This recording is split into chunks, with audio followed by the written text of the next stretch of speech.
ülkemizin en önemli meselesi, kanayan yarası genç işsizlik. Maalesef AK Parti iktidarı Türkiye'yi ve Türkiye'nin gençlerini yoksullaştırarak, işsiz bırakarak bu ülkenin geleceğini çalmaya devam ediyor.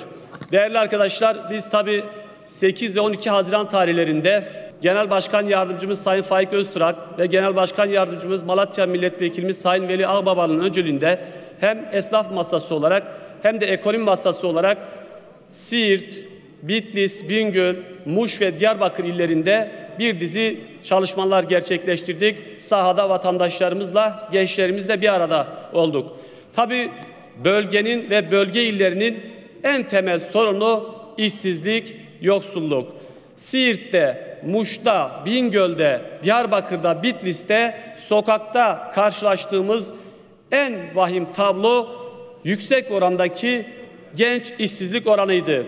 Nereye gitsek, adımımızı nereye atsak gençler işsiz olduklarını, Türkiye'ye dair artık bir umut taşımadıklarını ve bu iktidardan da beklentilerin olmadıklarını ifade ediyordu. Bu gerçekten ülkem adına üzücü bir durum. Çünkü bu ülkenin geleceği olan gençler artık işsizlik girdabında artık hayal kuramaz hale gelmişler ve ülkeden umutlarını, iktidardan umutlarını kesmiş durumdalar. Bölgenin en temel sorunu, bölgede özellikle işsizlik oranı Türkiye ortalamasının da çok üstünde. Sokaktaki gençlerin tamamına yakını işsiz, %50'lerden fazla bir işsizlik oranı var. Bununla birlikte bölgede özellikle Diyarbakır'da karşılaştığımız genç işsizlerle birlikte sokakta çalışan çocuklar, 9-10 yaş arasındaki çocuklar ve onların içerisinde bulundukları durum. Değerli milletvekilleri, şu an ben size bir fotoğraf göstereceğim. Bu Diyarbakır ofis semtinde çekilmiş bir fotoğraf.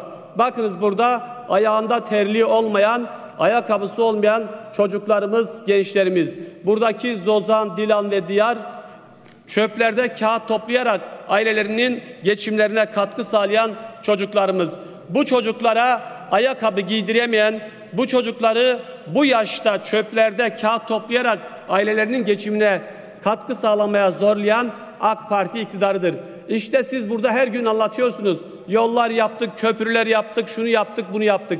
Gidin Diyarbakır meydanındaki çocukların haline bakın. Sizin ekonomide, işsizlikte, yoksullukta ülkeyi nereye getirdiğiniz açık ve açık ortadadır. Biz bu fotoğraftan utandık. İnşallah siz de utanırsınız ve bu çocuklarımıza güzel bir gelecek hazırlarsınız. Gençlerimize umutlu bir gelecek hazırlarsınız. Türkiye'de ve bölgede gerçekten işsizlik can yakıcı durumda. Muş'ta karşılaştığımız bir tabloyu sizlerle paylaşmak istiyorum. Adana milletvekilimizle birlikte sokakta gezerken karşıdan gelen 3 gençle merhabalaştık, tanıştık ve sorduk. Üçü de üniversite mezunuydu. Sağlık bölümlerini bitirmişlerdi. Sorduk. Kaç defa sınava girdik, almadılar bizi. Neden dedik?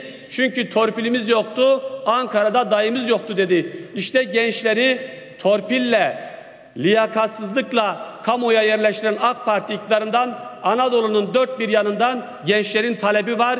Gençler sizden iş istiyor, sizden istihdam istiyor. Buradan milletin meclisinden sesleniyoruz.